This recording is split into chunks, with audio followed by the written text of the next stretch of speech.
Yes, नमस्कार. बघा, आपल्या जी कामगार आयुक्तालय अंतर्गत भरती आहे, या भरतीमध्ये जो काही आपल्याला अभ्यासक्रम दिलेला आहे, त्या अभ्यासक्रमामधील आजचा एक महत्त्वाचा कायदा आपल्याला अभ्यास करायचा आहे. तर ध्यानात घ्या, आपल्या अभ्यासामध्ये सिलेबसमध्ये 2 कायदे आपल्याला प्रॉपरली मेन्शन केलेले आहेत. त्यामध्ये एक आहे सिक्युरिटी गार्डचा आणि दुसरा आहे माथाडी कामगार 1969चा. असे 2 कायदे आपल्याला अभ्यासक्रमामध्ये दिलेले आहेत. आणि अर्थातच हे दोन्ही जे कायदे आहेत, कोणता माथाडी कामगार असो, नंतर तुमचा हा जो सुरक्षा रक्षकाचा असो, ठीक आहे. सुरक्षा रक्षक हे दोन्ही कायदे ज्या अर्थी आपल्या अभ्यासक्रमामध्ये मेन्शन केलेले आहे, त्या अर्थी या ठिकाणी जे काही 40 क्वेश्चन येणार आहे, या 40 क्वेश्चन पैकी जास्तीत जास्त प्रश्न या 2 कायद्यावर येण्याची जास्त संभावना आहे. हे ध्यानात घ्या. बघा, राहिला प्रश्न इतर जे काही अधिनियम आहे, जे कायदे आहे, जे की आपल्याला अभ्यासक्रमामध्ये फक्त तो शब्द दिलेला आहे, अधिनियम आणि इतर कायदे. तर ध्यानात घ्या, त्याच्या संदर्भात कोणते कायदे येणार आहे, अधिनियम येणार आहे, कोणते येऊ शकतात, याचा सगळा लेखाजोखा आपण ऑलरेडी एका लेक्चरमध्ये घेतलेला आहे, की आपण या गोष्टी आपल्याला काय करायच्या आहेत, अभ्यास करायचा आहे. बघा, आजच्या लेक्चरमध्ये आपण काय करूया, की हा जो कायदा आहे, हा कायदा या ठिकाणी आपण व्यवस्थितरित्या अभ्यास करूया. जर बघायला गेलं तर हा जो महाराष्ट्र खाजगी सुरक्षा अधिनियम कधी 1981 चा हा जो कायदा आहे, या कायद्यामध्ये टोटल किती कलम आहेत? 31 कलम आहे. तर आपल्याला हे 31 कलम किमान ध्यानात ठेवणं गरजेचं आहे. बाकीचे जे काही कोड आपण शिकणार आहोत किंवा इतर जे काही कायदे असणार आहे, हे 2 कायदे सोडून त्या ठिकाणी तुम्ही सगळे कलम नाही ध्यानात ठेवले तरीही चालेल. पण तुम्हाला या ठिकाणी मला असं वाटतं कलमांवर जास्त प्रश्न विचारण्याची संभावना आहे. म्हणून आपण त्या वेळेनं जाणं गरजेचं आहे. ठीक आहे. तर आपण वन बाय वन या सगळा जो कायदा आहे व्यवस्थितरित्या आपण शिकणार आहोत. मी शिकवताना ज्या काही या स्लाइड्स बनवलेल्या आहेत, ज्या पीपीटी आहे, या पीपीटी मी बॅचमध्ये तुम्हाला शेअर करणार आहे.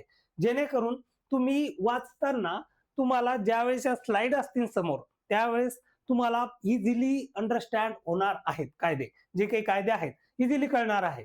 त्याचबरोबर बघा, बॅचमध्ये आपण सगळ्या अधिनियमांच्या रिव्हिजन नोट्स टाकलेल्या आहेत. याही अधिनियमाच्या तुम्हाला रिव्हिजन नोट्स मिळून जातील.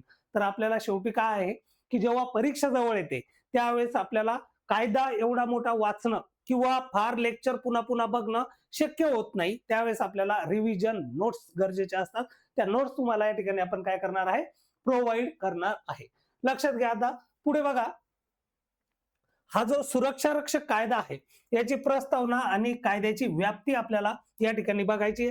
तर लक्षात घ्या, हा जो कायदा आहे, तर या कायद्याचा मुख्य उद्देश काय आहे तो बघा. खाजगी सुरक्षा रक्षकाच्या नोकरीचं काय करायचं, या ठिकाणी रेग्युलेशन करायचं आहे, नियमन करायचं आहे. नंतर अटी व शर्ती निश्चित करायच्या आहे आणि हे जे काही सुरक्षा रक्षक आहे यांच्यासाठी कल्याणासाठी एक मंडळ स्थापन करायचं आहे. हा काय एक महत्वाचा उद्देश आहे. लक्षात घ्या, की भारतामध्ये जे अनऑर्गनाइज वर्कर आहे, म्हणजे असंघटित जे कामगार आहे, तर सगळे जे काही कायदे आहेत आपण बऱ्यापैकी बघतोय. तर आपल्याकडे संघटित कामगारांसाठी तर कायदे आहेत, पण जे असंघटित कामगार आहे यांची पिळवणूक होऊ नये, त्यांच्या ज्या काही सेवा असणार आहे त्याच्या सेवा शर्ती कुठेतरी डिसाईड केलेल्या पाहिजे, त्याचे कुठेतरी रूल्स रेग्युलेशन असले पाहिजे. त्यावेळी हा सुरक्षा रक्षकांचा एक महत्वाचा जो अधिनियम आहे, तो अधिनियम सुद्धा काय आहे, हे अनऑर्गनाइज म्हणजे असंघटित हे कायदा कामगार आहेत. बघा, हे 3 गोष्टी आहेत. काय करायचं, त्यांचं आम्हाला नोकरीचं नियमन करायचं आहे, त्यांच्या अटी शर्ती निश्चित करायचं आहे आणि हे जे सुरक्षा रक्षक आहे, तर यांच्या कल्याणासाठी आम्हाला काय करायचंय, मंडळ स्थापन करायचं आहे. हे काय मुख्य उद्देश आहे. नेक्स्ट बघा, पुढची बाब आहे की प्रयुक्ती, म्हणजे हे नियम कोणाला लागू आहे. तर ध्यानात घ्यायचं आहे की संपूर्ण महाराष्ट्र राज्यासाठी हे काय अधिनियम लागू आहे. पण जर बघायला गेलं तर 29 जून 1981 रोजी जेव्हा हा कायदा अस्तित्वात आला, तेव्हा फक्त बृहन्मुंबई विभाग म्हणजे मुंबई शहर आणि मुंबई उपनगर, त्याचा जो बृहन्मुंबई क्षेत्र आहे ते आणि ठाणे जो जिल्हा आहे यांच्यासाठीच हे काय होते, अधिनियम या ठिकाणी लागू होते. हे पण ध्यानात ठेवायचं. नंतर काय झालं की अधिसूचनेद्वारे आपण काय केलेला आहे, हा कायदा संपूर्ण महाराष्ट्र राज्यासाठी लागू केलेला आहे. जर समजा आता प्रश्न आला की हा अधिनियम कुठे लागू आहे, तर अर्थातच हा अधिनियम संपूर्ण महाराष्ट्र राज्यामध्ये लागू आहे. हे आपल्याला ध्यानात ठेवायचं आहे. बघा, कारखाने आणि आस्थापनांमधील अशा सुरक्षा रक्षकांना लागू ते ज्या आस्थापनेचे प्रत्यक्ष किंवा नियमित कर्मचारी नाहीत. म्हणजे हे जे अधिनियम आहे तर हे कोणाला लागू आहे, की बाबा एखादी इस्टॅब्लिशमेंट आहे, एखादा कारखाना आहे, तिथले जे नियमित म्हणजे त्याला आपण नियमित कर्मचारी कशामध्ये गेला, संघटित. हा कोण आहे, असंघटित. जो नियमित कर्मचारी नाही अशा सुरक्षा रक्षकांना काय आहे, हे प्रयुक्ती म्हणजे हे नियम लागू आहेत. एवढं आपल्याला ध्यानात ठेवायचं आहे. ठीक आहे. चला नेक्स्ट बघा. आता या ठिकाणी या 2 तारखा आपल्याला ध्यानात ठेवायच्या आहे. 24 सप्टेंबर 1981 ला या कायद्याला राष्ट्रपतींनी संमती दिलेली होती. नंतर 25 सप्टेंबर 1969 ला 81 ला हा काय झालेला कायद्यात प्रसिद्ध झालेला आहे. 81 मध्ये 24 सप्टेंबर 25 सप्टेंबर आणि 29 जून 1981 ला हा कायदा आधीच लागू झालेला आहे पूर्वलक्षी प्रभावाने. काय असतं आपल्याकडे बघा, की आपलं घटनेचं जे काही आर्टिकल 1 to 3 आहे बघा, काय आहे, की वट हुकूम काढणे. तर काय आहे, की हा जो कायदा आहे पूर्वलक्षी प्रभावानंच लागू झालेला आहे आणि याची निर्मिती सुद्धा काय झालेली आहे, वट हुकूम काढूनच झालेली आहे. हे आपल्याला या ठिकाणी काय करायचं, ध्यानात ठेवायचं आहे. येस. चला नेक्स्ट बघूया. बघा आता आपल्याला काही डेफिनेशन आहे. मोस्टली कोणताही कायद्याचा अभ्यास करत असताना काही गोष्टी ध्यानात ठेवा. जो 1 नंबरचं कलम असतं त्यामध्ये कायद्याचं नाव, त्याच्यानंतर हा कायदा कुठं लागू होणार आहे, हा कायदा कधी अस्तित्वात येणार आहे, या ज्या सगळ्या बाबी आहेत त्या असतात कलम क्रमांक 1 मध्ये. आणि बेसिकली जो आर्टिकल 2 असतं बघा, काय कलम क्रमांक 2, या 2 मध्ये काय असतं, व्याख्या असतात. बऱ्यापैकी कोणताही तुम्ही नियम घेतला तर त्यामध्ये व्याख्या असतात. आणि या व्याख्यांमध्ये जर तुम्हाला विचारलं, जसा की तुमचा आता हे आहे बघा, सामाजिक सुरक्षा संहिता जी आहे तर कोड, त्यामध्ये इतक्या साऱ्या डेफिनेशन आहे. इव्हन दो या प्रत्येक कोडमध्ये डेफिनेशन आहे, प्रत्येक अधिनियमामध्ये डेफिनेशन आहे, याही अधिनियमामध्ये डेफिनेशन आहे. जर तुम्हाला डिरेक्टली कलमांवर प्रश्न विचारला आणि जर तुम्हाला ते जर माहिती नसेल तर ध्यानात ठेवायचं आहे, की हे जे नावं असतात ना, हे एजन्सी, एजन्सी, नंतर हा बोर्ड, नंतर हा आस्थापना कारखाना, नंतर एम्प्लॉयमेंट. आता हा ऍक्च्युली एजन्सी नाही, इथं हा एजंट म्हणून गृहीत धरलेला आहे म्हणून हा 1 नंबरला आलेला आहे. नंतर बोर्ड, नंतर एम्प्लॉयर, नंतर आस्थापना आणि कारखाना म्हणजे इस्टॅब्लिशमेंट आणि फॅक्टरी. तर या ज्या बाबी आहेत ना, तर तुम्हाला जर लॉजिक लावता नाही आलं तर ध्यानात ठेवायचं, की या डेफिनेशन कोणत्याही कायद्यामध्ये असो त्या अल्फाबेटिकली अरेंज केलेल्या असतात. कशा असतात, अल्फाबेटिकली. म्हणजे ABCDEFGH जे काही त्याचं इंग्लिश नाव असेल आणि तुमचा पेपर हा बोथ लँग्वेज मध्ये आहे, त्यामुळे तुम्हाला सोपं जाणार आहे की त्या डेफिनेशन ओळखायला. म्हणून ध्यानात ठेवा, जर डेफिनेशनवर प्रश्न आला आणि कलम 2 ABCDEF कशामध्ये काय आहे असं विचारलं तर खाली डायरेक्ट पर्यावरणावर जा, तुम्हाला त्याचं उत्तर शोधणं सोपं जाणार आहे. ठीक आहे. चला पुढे बघू. बघा आता हा जो अधिनियम आहे, या अधिनियमातील एजन्सी आणि एजंट म्हणजे काय याची 1 नंबरलाच व्याख्या दिलेली, ध्यानात घ्या. मग कोण तर बाबा बघा, मजुरीवर सुरक्षा रक्षक ठेवून कारखाने किंवा आस्थापनांना पुरवणारी काय जे काही एजन्सी आहे ती काय करते, आपल्याला माहिती आहे की हे जे काही आपण सुरक्षा रक्षक असतात म्हणजे सिक्युरिटी गार्ड, तर यांना पुरवणारी काय असती, एक एजन्सी असते. त्यांना कॉन्ट्रॅक्च्युअल बेसिसवर घेतलं जातं, तर ती एजन्सी. नंतर सुरक्षेची कायदेशीर जबाबदारी घेणारी संस्था, अर्थातच या काय असतात, एजन्सी असो किंवा एजंट असो, हे काय असतात, नोंदणीकृत असतात. काय असतात, नोंदणीकृत असतात. नेक्स्ट बघा, बोर्ड. मग बोर्ड म्हणजे काय, तर या अधिनियमामध्ये जे काही स्थापन केलेलं सुरक्षा रक्षक मंडळ आहे ते म्हणजे काय आहे, आमचं बोर्ड आहे. नेक्स्ट बघा, एम्प्लॉयर म्हणजे मालक, जो काही एम्प्लॉयर आहे, एम्प्लॉयर आणि एम्प्लॉई. एम्प्लॉई म्हणजे कामगार आणि एम्प्लॉयर म्हणजे मालक. मग मालक कोण, तर एजन्सीच्या बाबतीत मूळ मालक, जे काही एजन्सी आहे त्याचा मूळ जो मालक आहे तो.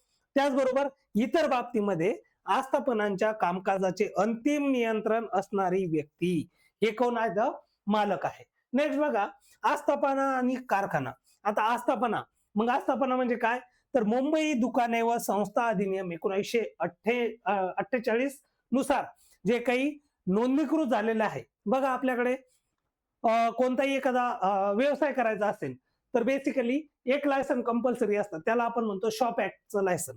तर शॉप ऍक्टचं लायसन म्हणजेच हे मुंबई दुकाने व संस्था अधिनियम 1948 नुसार जी काही आस्थापना रजिस्टर्ड झालेली आहे ती कशामध्ये येते, या आस्थापनामध्ये. त्याला इंग्लिशमध्ये आपण म्हणतो इस्टॅब्लिशमेंट.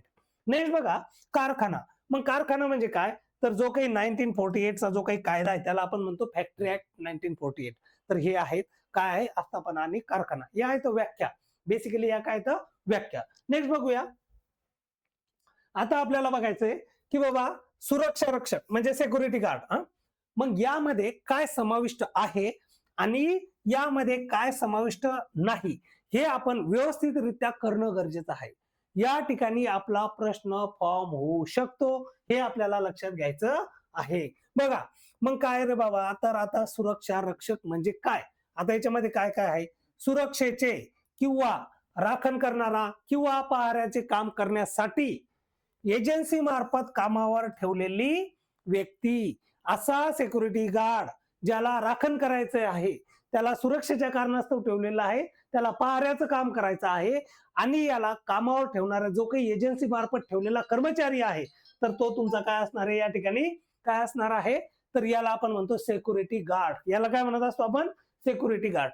नेक्स्ट बघा मग यामध्ये वगळलं काय, तर बघा आता कधी कधी काय होतं की जी काही इस्टॅब्लिशमेंट आहे तिथला जो काही मालक आहे, मालक, तर बघा मालकाच्या कुटुंबातील व्यक्ती, एखादा मालक आहे त्याच्या कुटुंबातील व्यक्ती असेल किंवा आस्थापनेचे प्रत्यक्ष आणि नियमित कर्मचारी, जे काही नियमित कर्मचारी आहे त्याला तुम्ही सिक्युरिटी गार्ड मध्ये घेऊ शकत नाही. आपण ऑलरेडी बघितलंय नियमित कर्मचारी कोण असतात, ऑर्गनाइज सेक्टर म्हणजे त्याला आपण म्हणतो संघटित कामगार. ते असतात संघटित कामगार, हे आहेत असंघटित. मग हे नियमित कर्मचारी आमच्या सिक्युरिटी गार्डच्या व्याख्येमध्ये येणार नाही आणि मालकाच्या कुटुंबातील किंवा आस्थापनेतील जे काही प्रत्यक्ष लोक आहे किंवा अप्रत्यक्ष आहे हे त्या व्याख्येमध्ये समाविष्ट होणार नाही. हे आम्हाला या ठिकाणी ध्यानात ठेवायचं आहे. बघा रे बाबांनो, तुम्हाला सांगतो प्रश्न असेच येणार आहे, हे काही फार वेगळं नाहीये. आणि राहिला प्रश्न, हे दोनच कायदे सोपे आहेत, माथाडी कामगार आणि सुरक्षा रक्षक. बाकीचे कायदे कीच काढतात, अक्षरशः कीच. वाटतं तेवढं सोपं नाही. शिकवण्याच्या निमित्तानं आता आम्ही या गोष्टी बघत आहे की बाकीच्या कायद्यांमध्ये खूप साऱ्या तरतुदी आहे आणि ध्यानात ठेवायला आपल्याला कुठेतरी मर्यादा आहेत. त्यामुळं हे दोन कायदे आहेत ना, कोळून प्या, किमान इथे तुम्हाला मार्क्स येतील, ध्यानात ठेवा. ठीक आहे, चला नेक्स्ट बघा. पुढची डेफिनेशन आहे वेज, वेतन. मग वेतन म्हणजे काय, तर बाबा यामध्ये काय समाविष्ट आहे, काम केल्याबद्दल देय असणार तुमचं काय परिश्रमिक जे काही रिम्युनरेशन आहे ते तुमचं यामध्ये काय असणार आहे, इन्क्लूड असणार आहे. मग आमच्या वेतनामध्ये काय इन्क्लूड नाही, इथं प्रश्न येणार म्हणजे येणार, ध्यानात ठेवा. काय नाहीये, निवास व्यवस्था म्हणजे राहण्याची जी काही व्यवस्था आहे ती आमच्या वेतनामध्ये येणार नाही. नंतर तिथं पाणी असेल, लाईट असेल, जे काही वापरणार आहे तर त्याचं मूल्य सुद्धा तुमचं या वेतनामध्ये इन्क्लूड नसणार आहे. नंतर तुम्हाला जे काही वैद्यकीय उपचार आहे ते सुद्धा इन्क्लूड नाहीये. नंतर पीएफ फंड असतो बघा, भविष्य निर्वाह निधी. नंतर पेन्शन, योगदान, जे काही कॉन्ट्रीब्युशन असतं पेन्शन मधलं ते, हे सुद्धा आमच्या पगाराच्या व्याख्येमध्ये इन्क्लूड नाहीये. नंतर बघा जे काही प्रवास भत्ता आहे, जर तुम्ही 10 किलोमीटर मधून येताय आणि येताना म्हणता की मला प्रवास भत्ता द्या, हे इन्क्लूड नाहीये. आणि जेव्हा तुमची तिथून सेवामुक्ती होणार आहे तर त्याच्यानंतर ग्रॅच्युटी सुद्धा तो तुमच्या वेतनाचा भाग नाहीये. या ठिकाणी आपल्याला ध्यानात ठेवा की इथं प्रश्न येणार आहे म्हणजे येणार आहे. कारण बघा हे जे कायदा आहे या कायद्यामध्ये काहीच खाचे खोळगे आहेत की जिथं प्रश्न फॉर्म होऊ शकतो आणि त्यापैकी हा आहे की इथं क्वेश्चन बनतो, इथंही क्वेश्चन बनतो. तर या बेसिकली आपण हे देताना तुम्हाला खूप व्यवस्थितरित्या आम्ही दिलेलं आहे बरं का. हे जे आहे या पीपीट्या खूप चांगल्यारित्या आहेत दिलेल्या, त्याचा तुम्हाला अर्थातच बेनिफिट होणार आहे. तुम्हाला या पीपीट्या वाचायच्या आहेत कंटिन्यू, जेणेकरून तुम्हाला काय होईल की हे ज्या बाबी आहेत तर या बाबी काय होणार आहे, पाठ होणार आहे. नेक्स्ट बघूया. पुढे आहे बघा सुरक्षा रक्षकांसाठी कल्याणकारी योजना. मग आता हे जे काही आमचे सुरक्षा रक्षक आहे तर यांच्यासाठी आम्हाला काय करायचंय, कल्याणकारी योजना राबवायची आहे. आणि त्याच्यासाठी आम्हाला काय करायचंय, राज्य शासनाची योजना, पुरेसा पुरवठा व कल्याणासाठी आम्हाला काय करायचंय, योजना राबवायची. मग त्यामध्ये काय असेल की ज्या वेळेस तुम्हाला म्हणजे एखादी एजन्सी आहे किंवा एजंट आहे, तुम्हाला एखादा सुरक्षा रक्षक तिथे कामावर घ्यायचा आहे आणि तुम्हाला एखाद्या कंपनीला किंवा इस्टॅब्लिशमेंटला म्हणजे आस्थापनांना तो द्यायचा आहे, त्या ठिकाणी तुम्हाला नोंदणी पुस्तकं ठेवणे व भरतीचं नियमन करणे आवश्यक आहे. त्याच्यानंतर त्या कर्मचाऱ्याला त्याचे कामाचे तास किती असणार आहे, त्याचे जे काही वर्किंग हवर किती असणार आहे, हे निश्चित करणं गरजेचं आहे. पुढची बाब आहे बघा, वेतन दर व हमी दिलेले किमान वेतन. जे काही तुम्हाला वेतन दर या ठिकाणी द्यायचा आहे. त्याचबरोबर तो कर्मचारी नोंदणीकृत झालेला असेल, काय झालेला आहे, नोंदणीकृत झालेला असेल आणि त्याच्यासाठी काम उपलब्ध नाही, त्यावेळेस त्याला किमान वेतन देण्याची तरतूद तिथं मेन्शन असली पाहिजे. हे सुद्धा या ठिकाणी दिलेलं आहे. नेक्स्ट बघा, त्याला जो काही महिना आहे त्या महिन्यामध्ये त्याला पगारी सुट्ट्या किती असणार आहे, हे सगळं त्या ठिकाणी मेन्शन करणं गरजेचं आहे. त्याबाबतच्या तरतुदी तुम्हाला करायच्या आहेत. नंतर बघा, जो काही प्रसूती लाभ आहे, मॅटर्निटी बेनिफिट, तर त्याच्या बाबत सुद्धा स्पष्ट तरतुदी असणं गरजेचं आहे. नेक्स्ट आहे ग्रॅच्युटी. ज्यावेळेस तुमचं सेवामुक्ती होते त्यावेळेस तुम्हाला ग्रॅच्युटी वगैरे असेल नसेल, ते किती प्रमाणामध्ये असेल, या सगळ्या ज्या काही बाबी आहेत त्या तुम्हाला व्यवस्थितरित्या मेन्शन करायच्या आहे. आणि हे मेन्शन केल्याच्या नंतरच तुम्हाला काय करायचं आहे, एखाद्या कर्मचाऱ्याला कामावर घ्यायचं आहे. तर हे झालं त्याच्या कल्याणासाठीच्या गोष्टी. आता पुढे बघायचं आहे आम्हाला की बाबा, हे जो कर्मचारी आहे, हा जो सुरक्षा रक्षक आहे, ज्याला आम्ही कामावर ठेवलेला आहे, तर आता त्याला कुठेतरी संरक्षण असलं पाहिजे. त्याचं जे काही त्याच्याला नियुक्ती केलेलं आहे, त्याला आज ठेवलं आणि उद्या कामावरून काढलं, चल बाबा तू यायचं नाही, असं जमणार नाही. त्याला काहीतरी सुरक्षा पण दिली पाहिजे नोकरीची, तेव्हा तो काम करणार आहे. मग याच्या संदर्भातल्या ज्या काही तरतुदी आहे त्या तरतुदी आहेत पुढे कुठे, तुमचा कलम क्रमांक 3 मध्ये बघा. या ठिकाणी बडतर्फीस मनाई, प्रोटेक्शन, त्याला म्हणजे बडतर्फ करायला मनाई आहे. म्हणजे त्याला काय केलेलं आहे, त्याच्या नोकरीचं प्रोटेक्शन दिलेलं आहे. मग काय दिलेलं आहे बघा, नियम, योजना लागू होण्याच्या कारणावरून किंवा नोंदणी करायची आहे म्हणून सुरक्षा रक्षकाला नोकरीवरून काढता येणार नाही. काय, तर बाबा आमच्याकडे हे जे काही तू ज्या योजनेमार्फत आलेलं आहे, हे आमच्याकडे अजून लागूच झालेलं नाही किंवा तुझी अजून नोंदणीच झालेली नाही, या कारणावरून त्याला कामावरून काढता येणार नाही. नेक्स्ट आहे, त्याला बघा एक प्रोटेक्शन पिरियड दिलेला आहे.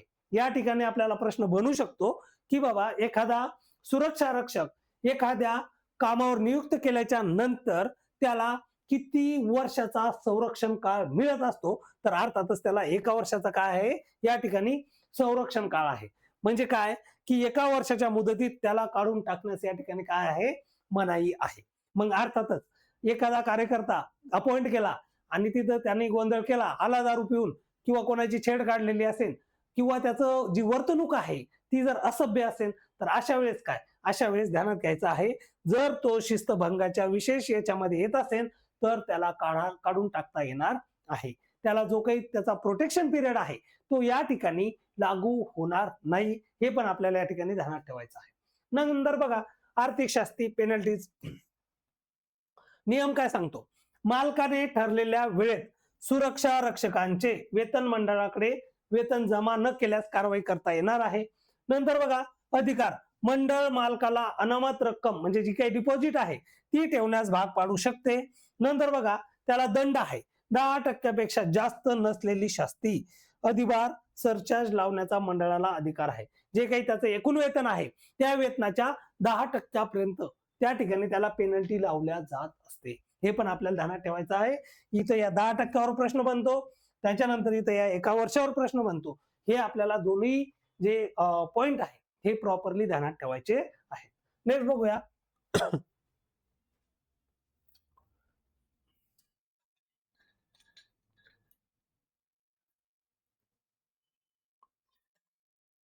पुढे आहे योजनेची निर्मिती आणि विवाद निवारण.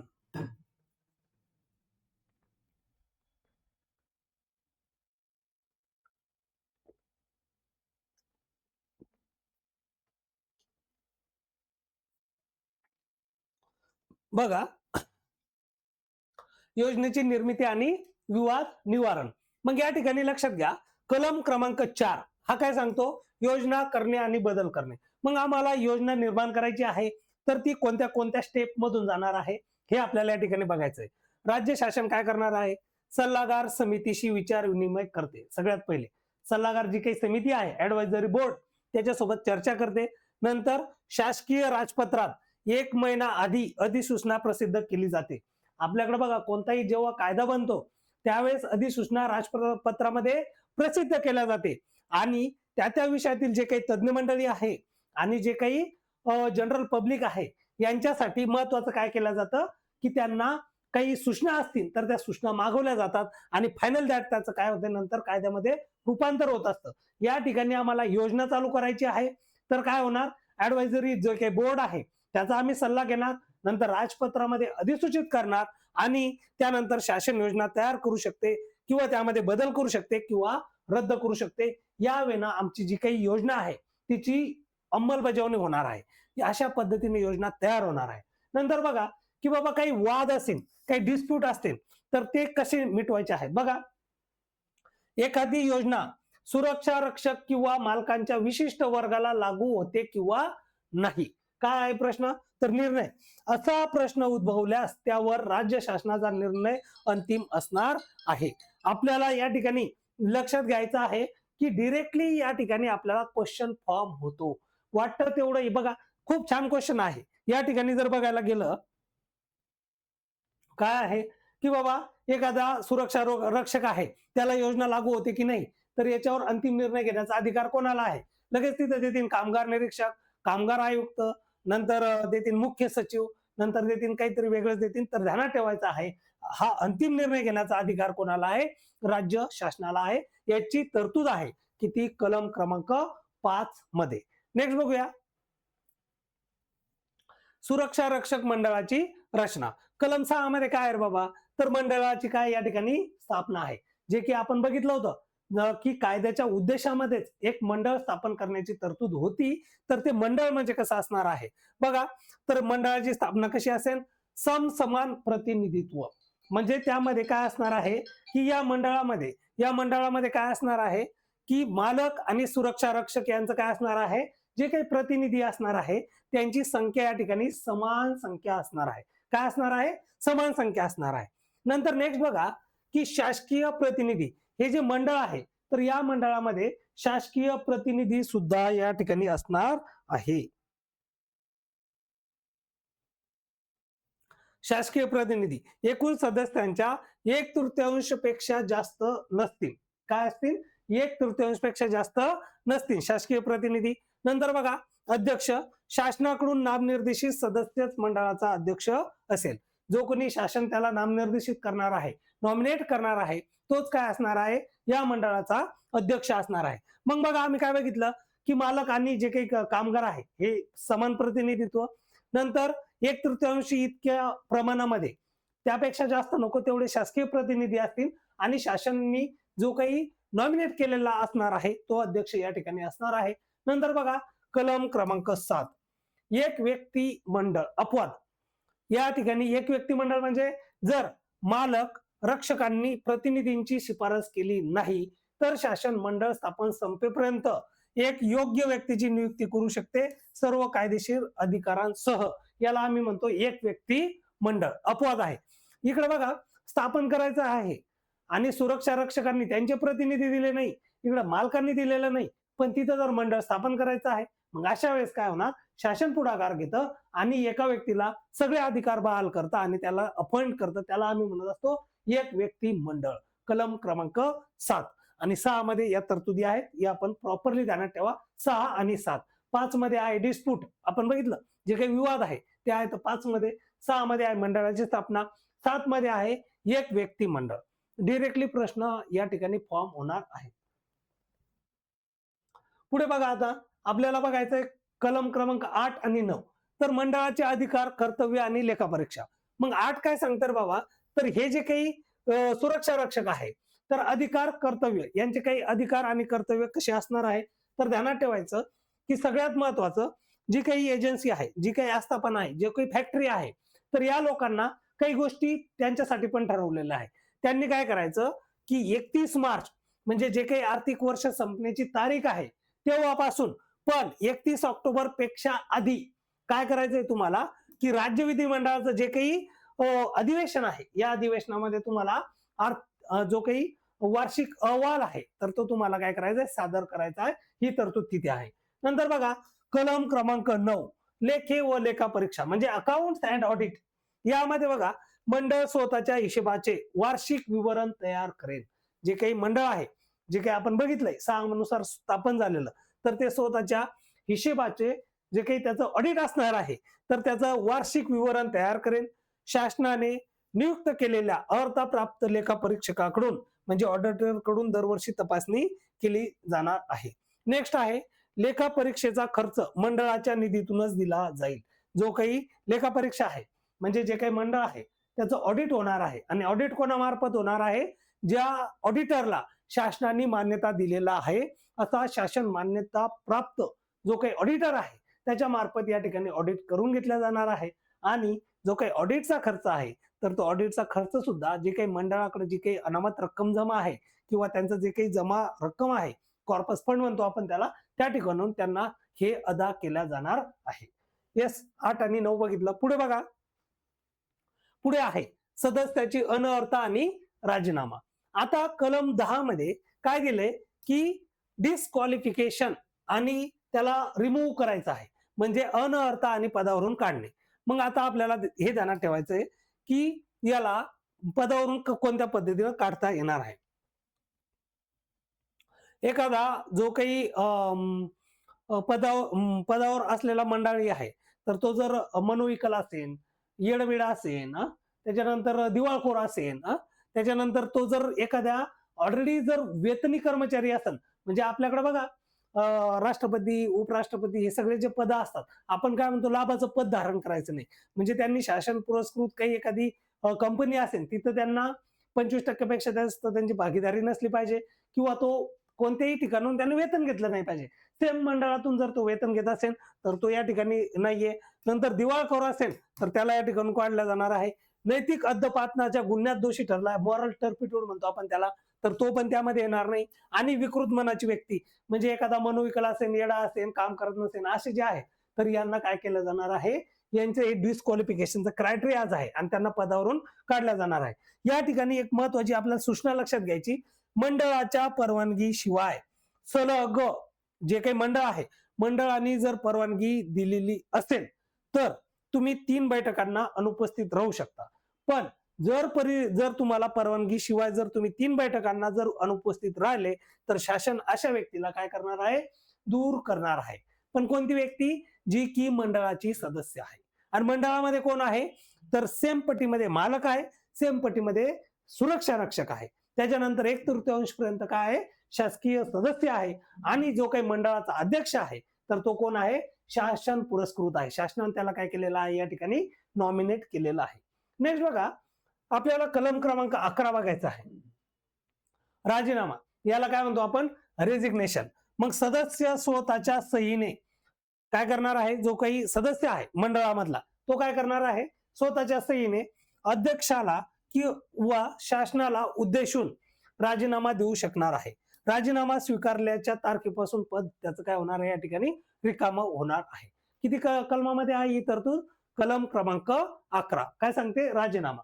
आणि कलम क्रमांक 10 काय आहे, त्याचं डिस्क्वालिफिकेशन आहे, त्याची अनर्हता आहे, त्याला रिमूव्ह काढण्याबाबतच्या तरतुदी आहे 10 आणि 11. पहिले त्याला काढण्याच्या तरतुदी, 11 मध्ये राजीनामा देण्याच्या तरतुदी. बघा, मग जी काही जागा रिक्त झालेली आहे मग ती जागा शक्य तितक्या लवकर भरायची आहे, याची तरतूद आहे तुमचा कलम क्रमांक 12 मध्ये. किती मध्ये आहे, कलम क्रमांक 12. मग ध्यानात घ्या, मृत्यू, राजीनामा किंवा जे काही अनर्हता आपण बघितली कलम क्रमांक 10 मध्ये, त्यामुळे जर जागा रिक्त झालेली असेल तर तुम्हाला 90 दिवसाच्या आत काय करायचं आहे, ती जागा भरायची आहे. याची तरतूद कुठं आहे, कलम क्रमांक 12. महत्वाची अट आहे, नवीन नियुक्त सदस्य केवळ जुन्या सदस्यांच्या उर्वरित मुदतीसाठीच पद धारण करू शकतो. ध्यानात ठेवा, जर समजा हे जे मंडळ आहे या मंडळाचा जर कालावधी 5 वर्षाचा आहे आणि 3 वर्ष पूर्ण झाल्याच्या नंतर एक कार्यकर्ता त्या ठिकाणी दगावला, समजा एखादा मृत्यू झाला, राजीनामा दिला किंवा तो डिस्क्वालिफाय झालेला आहे, त्याला रिमूव्ह केलेला आहे, मग अशा वेळेस काय होणार आहे की त्याला नव्या कार्यकर्त्याला अपॉइंट केल्याच्या नंतर त्याला तिथून फ्रेश 5 वर्ष मिळणार नाही. त्याला काय मिळणार आहे की जो काही त्याच्या जागेवर हा आलेला आहे त्यानं किती काळ आता बाकी टेन्युअर तेवढ्या काळासाठी हा त्या पदावर असणार आहे, एवढं ध्यानात ठेवा. 12 मध्ये. 13 मध्ये काय आहे, कलम 13 कामकाज विधिग्राह्य असणे, व्हॅलिडिटी ऑफ प्रोसिडिंग. मग या ठिकाणी बघा, मंडळाच्या रचनेत काही उणीव आहे किंवा एखादी जागा रिकामी आहे. काय असतं कधी कधी, समजा मंडळामध्ये आपण ध्यानात घ्या, म्हणजे एक्झाम्पलसाठी 10 लोक आहेत, त्यातले 2 लोक समजा जागाच नाही भरलेल्या, रिक्त आहेत, किंवा 4 लोक अब्सेंटच आहे, आलेलेच नाहीये. जर त्यांचा कोरम पूर्ण होत असेल आणि तरी बाकीचे लोक आलेले नसतील, तर त्यांनी जे काही कामकाज केलेलं आहे ना, तर ते असतं विधिग्राह्य, म्हणजे काय असतं, व्हॅलिड असतं. हे पण ध्यानात ठेवा. मग संरक्षण, केवळ याच कारणावरून मंडळाचे कोणतेही किंवा कामकाज किंवा निर्णय अवैध ठरणार नाही. का? तर कोणत्या कारणावरून, की जागाच रिक्त होत्या, सदस्यच अनुपस्थित होते, गैरहजर होते, या कारणावरून त्यांनी जे काही मंडळाने काम केलेलं आहे तर ते म्हणजे इनव्हॅलिड होणार नाही. ते काय असणार आहे, वैध असणार आहे, व्हॅलिड असणार आहे. याची तरतूद जी आहे तर ती आहे कलम क्रमांक 13 मध्ये. नेक्स्ट बघा, कलम 14 काय सांगते, येणे असलेल्या रकमांचे निर्धारण आणि वसुली. जी काही येणारी रक्कम आहे तिचं निर्धारण कसं करायचंय, तिची वसुली याबाबत दिलेलं आहे. नंबर 1, निर्धारण अधिकारी, म्हणजे जो काही डिटर्मिनेशन आहे, मालक किंवा सुरक्षा रक्षकाकडून येणे असलेली रक्कम ठरवण्याचा अधिकार मंडळानं जे काही प्राधिकृत केलेला अधिकारी आहे त्याला असणार आहे. नंबर 2 ची स्टेप, दिवाणी न्यायालयाचे अधिकार असणार आहे. बघा, कोणत्याही एखाद्या आपण म्हणतो की यांना दिवाणी न्यायालयाचे अधिकार आहे, मग दिवाणी न्यायालयाच्या अधिकारांमध्ये कोणत्या गोष्टी होतात, तर त्यामध्ये समन्स काढण्याचे त्यांना पॉवर्स असतात. काय असतात, समन्स काढण्याचे. मग बघा, चौकशी करताना अधिकाऱ्याला दिवाणी प्रक्रिया संहिता, जिला आपण काय म्हणतो CRPC, आता त्याचं नाव चेंज झालेलं आहे, 1908 अन्वये अधिकार आहे. काय, व्यक्तींना उपस्थित राहण्यास भाग पाडणे व शपथ घेणे, म्हणजे त्याला काय करायचंय, समन्स पाठवायचं आहे. नंतर जे काही दस्तावेज आहे, डॉक्युमेंट्स, तुम्हाला हे काम करत असताना जे काही महत्वाचे डॉक्युमेंट्स आहे ते सगळे डॉक्युमेंट्स मागवण्याचा सुद्धा काय अधिकार आहे. नंतर बघा, नंबर 3, अंतिम वसुली, म्हणजे आपण काय म्हणतो त्याला रिकव्हरी, द अल्टिमेट पेनल्टी. काय असणार आहे, थकबाकीची रक्कम जमीन महसुलाच्या थकबाकीप्रमाणे एरियर्स ऑफ लँड रेव्हन्यू, जी काही तिथं तरतूद आहे त्याप्रमाणे ही वसूल केली जाईल, अशी तरतूद देण्यात आलेली आहे. आता आपला प्रश्न बनतो बघा, जे काही मालक किंवा सुरक्षा रक्षकाकडून येणारी जी काही रक्कम आहे तर ती जर दिलेली नसेल तर ती अंतिमतः कोणत्या पद्धतीने वसूल केल्या जाते, की तर या ठिकाणी ध्यानात ठेवायचं आहे की तुम्हाला जमीन महसुलाच्या थकबाकीप्रमाणे वसूल केल्या जाणार आहे. हे आपला MCQ आहे, इथं आपल्याला हे ध्यानात ठेवायचं. ठीक आहे, चला नेक्स्ट बघूया. आता हे जे कलम क्रमांक 1 ते 14 जे काही आपण आता या ठिकाणी बघितलेले आहे, शॉर्ट मध्ये आपण काय करूया, एक जस्ट त्याची रिव्हिजन या ठिकाणी आपण करणार आहे आणि त्याच्यानंतर आपण पुढच्या लेक्चरमध्ये पुढचे कलम या ठिकाणी काय करणार आहे, बघणार आहे. ध्यानात घ्या. बघा, 1 मध्ये आम्ही काय बघितलं, की हा जो नियम आहे या नियमामध्ये किती कलम आहेत, 31. ठीक आहे. नंतर बघा, पुढच्या याच्यामध्ये काय सांगितलं, प्रस्तावना आणि कायद्याची व्याप्ती. उद्देश आम्ही 3 सांगितले, सुरक्षा रक्षकाचं नियमन करायचं आहे, अटी शर्ती निश्चित करायच्या आहे आणि मंडळ स्थापन करायचं आहे. नंतर बघा, प्रयुक्ती कोणाला लागू होणार आहे ते पण आपण या 3 तारखा ध्यानात ठेवल्या. नंतर एजन्सी कोण आहे, एजंट, बोर्ड कोण आहे, मालक कोण आहे आणि त्याच्यानंतर हा आस्थापना आणि कारखाना कोण आहे हे सुद्धा आम्ही या ठिकाणी काय केलेलं आहे, व्याख्यानामध्ये बघितलेलं आहे. महत्वाचं की या ठिकाणी सुरक्षा रक्षक, सिक्युरिटी गार्ड मध्ये हे जे मालक आहे त्याचे कुटुंब आहे, त्याच्याबरोबर नियमित कर्मचारी आहे, तर ही मंडळी या व्याख्येमध्ये येत नाही, हे आम्ही बघितलं. नंतर बघा, वेतन, म्हणजे त्याला आपण म्हणतो वेज, तर यामध्ये काय समाविष्ट आहे, जे काही तुमचं असणारं परिश्रमिक आहे ते वेतनामध्ये येतं, पण मग काय येत नाही, निवास व्यवस्था आहे, वीज पाणी आहे, नंतर वैद्यकीय उपचार आहे, नंतर PF आहे, पेन्शन योजना आहे, प्रवास भत्ता आहे आणि सेवामुक्तीचं उपदान आहे, म्हणजे ग्रॅच्युटी आहे, हे त्यामध्ये समाविष्ट होत नाही, हे सुद्धा आम्ही बघितलेलं आहे. नंतर बघा, सुरक्षा रक्षकांसाठी कल्याणकारी योजना, मग त्यांचं जर कल्याण करायचं आहे, त्यांच्यासाठी जर हा कायदा आहे तर मग त्यांच्या सेवेचं नियमन असलं पाहिजे. मग काय केलं पाहिजे, की बाबा तुझ्या ड्युटीचे तास एवढे असतील, तुला एवढ्या एवढ्या दिवशी सुट्टी असेल, तुला रविवारी सुट्टी असेल, सोमवारी असेल, त्याच्यानंतर तुला ग्रॅच्युटी भेटेल नाही भेटेल, वैद्यकीय उपचार भेटतील नाही भेटतील, या सगळ्या ज्या बाबी आहे या ठिकाणी काय केल्या पाहिजे, मेन्शन केल्या पाहिजे. नंतर बघा, नोकरीचं संरक्षण, आम्ही सांगितलं की बाबा त्याला संरक्षण का किमान 1 वर्षाचा असणार आहे, पण अर्थातच तो जर आगाऊ नसेल तर. नंतर बघा, आर्थिक शास्ती, पेनल्टी, मग पेनल्टी काय आहे, 10% पेक्षा जास्त नसलेली त्याला शास्ती असणार आहे एकूण वेतनाच्या. नंतर बघा, 4 मध्ये आम्ही बघितलं योजना करणे आणि बदल करणे, 5 मध्ये डिस्प्यूट, 6 मध्ये मंडळ, 7 मध्ये आम्ही एक व्यक्ती मंडळ, 8 मध्ये काय बघितलं अधिकार आणि कर्तव्य, 9 मध्ये लेख परीक्षण सोपं आहे. नंतर 10 मध्ये अनर्थ आणि पदावरून काढणे, 11 मध्ये राजीनामा आणि 12 मध्ये शक्य तितक्या लवकर आम्हाला या जागा भरायच्या आहे आणि 13 मध्ये कामकाज विधिग्राह्य असणार जर जागा रिक्त असतील तरी सुद्धा. 14 मध्ये काय आहे की हे जे काही अमाऊंट आहे त्याच्याकडून वसूल करायची ती कोणत्या पद्धतीने करायची या सगळ्या गोष्टी आम्ही बघितलेल्या आहेत.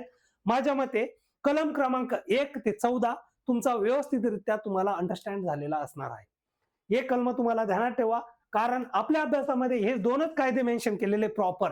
इथं जास्त प्रश्न येणार आहे. 1 ते 14 कलम पाठ झालेले असतील असं मला वाटतं. बाकीचं जे काही आहे ते पुढच्या लेक्चरमध्ये आपण कव्हर करणार आहे. ठीक आहे, थांबूया. धन्यवाद.